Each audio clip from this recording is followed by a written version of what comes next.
Es de rigor decir, señor ministro de la Defensa y demás miembros de las fuerzas militares, que ante todo el espíritu que nos anima en este proceso legislativo es el del mayor respeto por las fuerzas militares y de policía y por las fuerzas en Colombia.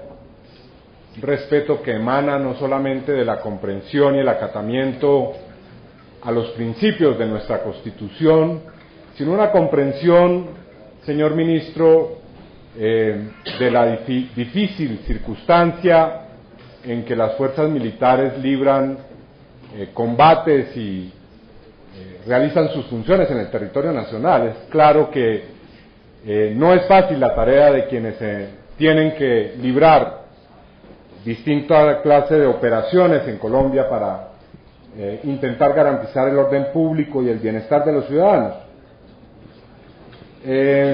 Y que precisamente ese respeto y esa comprensión pues hace parte también de la comprensión de un principio universal. Todo miembro de la fuerza pública, pero también todo ciudadano tiene derecho a una defensa, tiene derecho a una presunción de inocencia, tiene derecho a un debido proceso, tiene derecho a una defensa digna.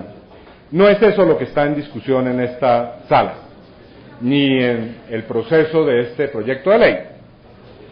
Sin embargo, debo decir que en lo que refiere al polo democrático, nosotros presentaremos una ponencia negativa de este proyecto, y esto no significa cerrarnos a la discusión de argumentos. Estoy de acuerdo con el doctor Penagos, un debate democrático hay que escuchar y hay que deliberar.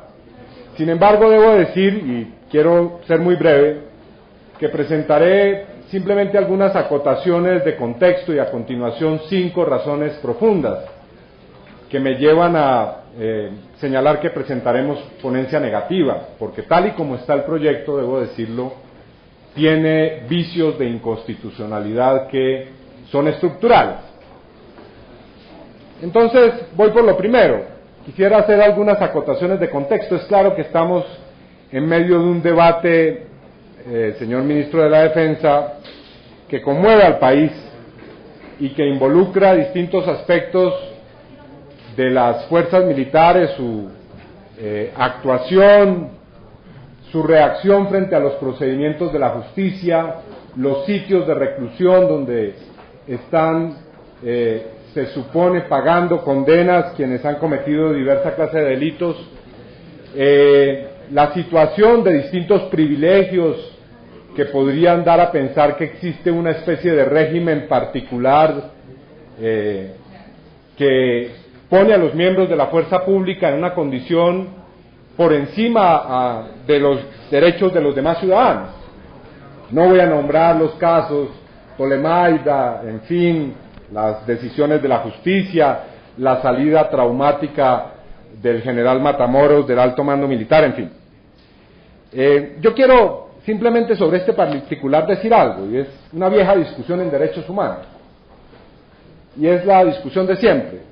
Se dice que la guerra jurídica y política, creo que ese no es el lenguaje que emplea el Ministerio de la Defensa, pero sí personas que están cerca de nuestras fuerzas militares, que la guerra jurídica y política que libramos algunos, supuestamente, es la razón para debilitar la moral de las fuerzas militares y permitir que a través de esta guerra los subversivos, los terroristas o como quiera llamárseles, ganen terreno, en donde lo están perdiendo, en el campo de batalla. Y yo quiero rechazar estas expresiones, porque lo que anima las discusiones sobre derechos humanos es la siguiente reflexión que dejo planteada, y va en el siguiente sentido. La moral de la fuerza pública se engrandece precisamente cuando, en medio de tan difíciles circunstancias como las que son propias de una confrontación bélica o del mantenimiento del orden público usando la fuerza, los hombres, y yo diría también, bueno, ya tenemos mujeres de la fuerza pública, respetan los derechos humanos. Señor ministro, la fórmula que planteo es dar muestras de humanidad, respetar la humanidad en medio de las difíciles circunstancias de la guerra y del mantenimiento del orden público engrandece, hace grande a nuestras fuerzas militares, y por eso digo que me parece malintencionado, fuera de propósito, el plantear que cuando se critica, cuando se hacen distintas clases de reparos, o cuando se va más allá, se denuncia, y se denuncia penalmente a miembros de la fuerza pública o a grupos de la fuerza pública, se está haciendo una guerra jurídica y política. Voy a poner un ejemplo rápidamente. El defensor de derechos humanos y abogado Jorge Molano, quien ha llevado los procesos por el Palacio de Justicia, fue señalado, no voy a decir en este caso por qué emisora ni por qué exministro que tiene un programa radial, de ser parte de esa guerra jurídica. Bueno, el Departamento de Estado acaba de concederle al doctor Molano un reconocimiento internacional por su destacada labor de protección de derechos humanos, y creo que eso nos muestra los contrastes que hay en este tipo de valoraciones. Paso rápidamente a decir lo siguiente. Ha habido un importante desarrollo y evolución universal con relación a la limitación del fuero penal militar.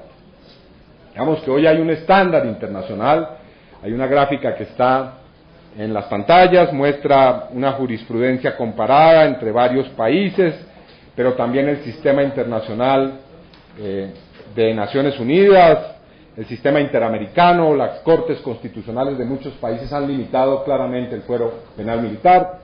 Obviamente se trata de un fuero funcional, se restringe a determinado tipo de delitos, y delitos que están intrínseca y claramente ligados al desempeño del servicio o algunos de los actos que puedan ser de alguna manera relacionados con este.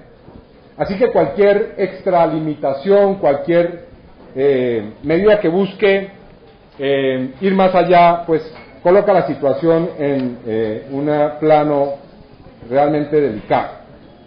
Yo creo que en Colombia existe ya una defensa pública importante para los miembros de las fuerzas militares, y quisiera que mostráramos el cuadro donde hay un señalamiento. Hay cerca de 1.600, más exactamente 1.615 defensores públicos que atienden los requerimientos de las fuerzas militares. Eso es claramente insuficiente en la Defensoría del Pueblo, pero de los 2.524, y el doctor Chamí, que está, me imagino, presente en la sala, me corregirá, defensores públicos, 1.600 actúan en procesos de la fuerza pública. Pero bien, repito, aquí hay unas circunstancias que merecen que este proyecto sea analizado. Tenemos este debate sobre los centros de reclusión. Creo que quedan vestigios del fuero penal militar que es necesario, del fuero penal militar ilimitado, lo puntualizo, que deben ser erradicados de nuestras prácticas. Yo en esta comisión ya señalaba, por ejemplo, que es inadmisible el régimen de privilegios en los centros de reclusión, y este es un tema que me toca personalmente, ministro, y lo voy a decir rápidamente por qué. Resulta que los dos suboficiales que fueron condenados por el asesinato de mi padre, el senador Manuel Cepeda, estuvieron en la prisión de Tolemaida. Estos dos suboficiales, se comprobó disciplinaria y judicialmente, participaron en una acción que terminó con la muerte de un capitán del ejército, estando recluidos en la prisión de Tolemaida. Estos dos señores fueron vistos en el lugar del crimen por testigos y posteriormente fueron sometidos a un proceso disciplinario. Incluso la Corte Interamericana de Derechos Humanos, ustedes pueden ver, hizo referencia en su sentencia en el caso Cepeda con relación a esta situación, y recomendó que los miembros de la fuerza pública condenados estén en recintos, obviamente bajo ciertas circunstancias de carácter civil que impidan que se produzcan ese tipo de hechos. U otro ejemplo que traigo a colación para mostrar que todavía subsisten lamentablemente ese tipo de comportamientos y privilegios, es que miembros de la fuerza pública que están acusados, que están investigados, no solamente pues no se retiren de determinadas posiciones, sino que sean ascendidos y exaltados. Y me permito señalar un caso que es de la mayor preocupación y que tiene que ver con el debate, señor presidente, que le estoy pidiendo a la comisión con la señora canciller, el caso del general Mario Montoya. Nosotros pedimos mediante un derecho de petición a la Fiscalía General de la Nación que nos dijera cuántos procesos actualmente se llevan por comportamientos presuntos del general en retiro Mario Montoya, y nos dicen que son 6, entre los cuales nos llama la atención delitos como homicidio, otros delitos contra la vida y la integridad personal.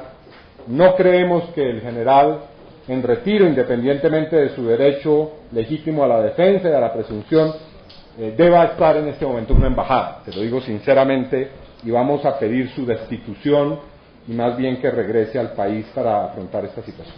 Paso rápidamente a señalar, para no agotar el tiempo de nuestros distinguidos invitados, a señalar 5 argumentos de fondo que consideramos hacen inconstitucional esta iniciativa. El primero, que es el más importante, me permito leer el artículo 2 del proyecto de ley. Dice lo siguiente: la presente ley se aplicará a los miembros de la fuerza pública en servicio activo o en uso de buen retiro por conductas realizadas por acción u omisión directa e indirectamente en el cumplimiento de un deber constitucional, legal, por razones del servicio y o en cumplimiento de las funciones propias del cargo asignado. Hasta ahí podríamos estar de acuerdo. Pero lo que es preocupante es que el mismo artículo dice a renglón seguido: se deberá garantizar el derecho fundamental de defensa a los miembros de la fuerza pública ante la jurisdicción penal internacional. Grave, grave y preocupante. Segundo, ante la Corte Penal Internacional y otras cortes que se arroguen dicha jurisdicción. Es decir, como todos sabemos, debemos saber, la Corte Penal Internacional no juzga casos distintos a crímenes de lesa humanidad, crímenes de guerra y el crimen de genocidio. Es decir, ese artículo es inconstitucional, porque de largo rebasa el fuero penal militar. Nadie puede pensar que una función propia del servicio sea cometer un acto de genocidio. En eso creo que no necesitamos mayor argumentación para demostrar ese presupuesto. Bueno, segundo, nos preocupa el tema de la división de poderes, porque dentro de las competencias del Ministerio de Defensa, y está el artículo 5 de la Ley 1512 del 2000, en ninguna parte aparece que el Ministerio de Defensa tenga competencias para establecer, desarrollar un servicio de defensoría técnica. Y no solamente eso, sino que haciéndolo a través de este proyecto se podría invadir los terrenos de la Defensoría del Pueblo, que es un órgano que ya existe y que tiene unas competencias precisas, así que creemos que puede vulnerar el principio de división de los poderes. Tercer argumento: hay una clara vulneración del principio de derecho de igualdad que consagra el artículo 13º de nuestra Constitución. Todo ciudadano debe tener igual acceso a la justicia, igual acceso a la defensa. Y aquí no se trata de que todos los ciudadanos y los miembros de la fuerza pública incluidos tengan una mala defensa. Es decir, no se trata de igualar por lo bajo. Lo que estoy diciendo es, si todos están mal, entonces ¿por qué no los militares y los miembros de la policía? No, no ese es el argumento. Es porque no todos están bien. ¿Por qué en vez de pensar en la defensoría técnica no pensamos en fortalecer, como debiera hacerlo el Estado colombiano, el servicio de la defensa pública, de la Defensoría del Pueblo? ¿Por qué no fortalecer la Defensoría del Pueblo? Es la pregunta que me hago con relación a esto. El cuarto argumento es que puede haber una afectación grave de la autonomía de los abogados que hagan parte de este servicio técnico de defensa, sencillamente por la razón de que tienen que al mismo tiempo responder ante una institución y ante unos individuos. Y es muy posible que ahí se produzca un conflicto de intereses. Si, dado el caso, por ejemplo, un procedimiento requiere que se aplique el principio de oportunidad y el defendido tenga que entregar información a la justicia con relación a un superior jerárquico, ¿qué le aconsejará su abogado? Pregunto yo, si ese abogado está ligado al Ministerio de Defensa. Es decir, puede ser que estemos ante el hecho de que se reemplaza la defensa del individuo por la defensa de la institución, y eso, repito, vulnera gravemente el principio de autonomía e independencia de los abogados.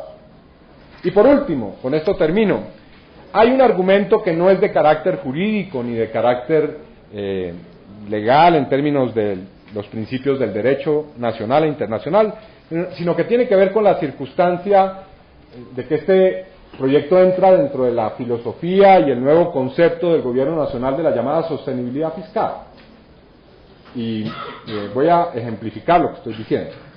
Me imagino, estoy seguro, doctor Penagos, usted me corregirá si no estoy en lo cierto, que el Ministerio de Hacienda ya tiene previsto el darle el visto bueno al proyecto en materia de sostenibilidad. De no ser así, no pasaría la vara de las exigencias que se ha puesto en el Congreso. Y bueno, lo que me llama la atención es lo siguiente, señor Ministro de Defensa y los representantes del Ministerio de Hacienda. Ya he tenido dos experiencias amargas en el Congreso. Primera, con relación a la ley de víctimas. Voy y le pregunto al Ministro de Hacienda, quien estaba, como ustedes lo recordarán, en el recinto. Le dije, Ministro, ¿es posible que fortalezcamos la Defensoría del Pueblo a través de recursos para la Defensoría Pública de la Defensoría del Pueblo? El ministro ni siquiera se tomó el trabajo de mirar el artículo que yo tenía y que le estaba a punto de entregar. Me dijo, eso no es sostenible fiscalmente. Punto.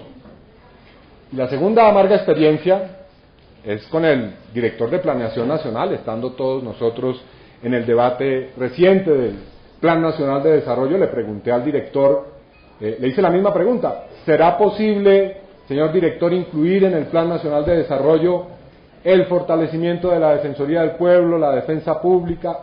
Me dijo, lo siento mucho, doctor Cepeda, pero no es sostenible fiscalmente. Entonces, aquí la pregunta es esta: ¿hay sostenibilidad fiscal para unas cosas y para otras no?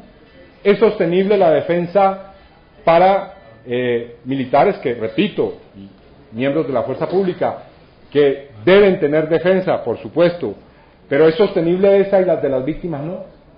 Esa es una pregunta que dejo planteada aquí. Y lo segundo, con relación a este tema fiscal, me temo que al estar conectado en estos procesos, Ministerio de Defensa, con esta defensa pública para los militares, esta defensa técnica, perdón, se puede hacer un uso inconveniente de los recursos y de los fondos públicos. Yo digo por esto, ya tuvimos un primer momento de escándalo con la actuación de la Defensoría Militar de MIL en días pasados con relación al caso de Arauca. Como se recordará, que hubo un debate público sobre el hecho de que los defensores de DEMIL llegaron en helicópteros del Ministerio de Defensa y de las fuerzas militares al sitio donde debían cumplir una diligencia particular, son abogados particulares. Así que la pregunta es también en este sentido, recursos públicos en defensas individuales de particulares, es una pregunta que dejo planteada también. Bueno, esas son 5 grandes preocupaciones, y más que preocupaciones, argumentos de fondo con relación al proyecto de ley. Así que para que no se diga que en esta comisión y en este Parlamento decimos no, simplemente la propuesta, la invitación, la exhortación, señor ministro, señores miembros de la fuerza pública, es a que fortalezcamos la Defensoría del Pueblo, a que fortalezcamos una defensa pública que esté al servicio, sí, de miembros de las instituciones castrenses, pero también de todos los ciudadanos. Muchas gracias, señor presidente.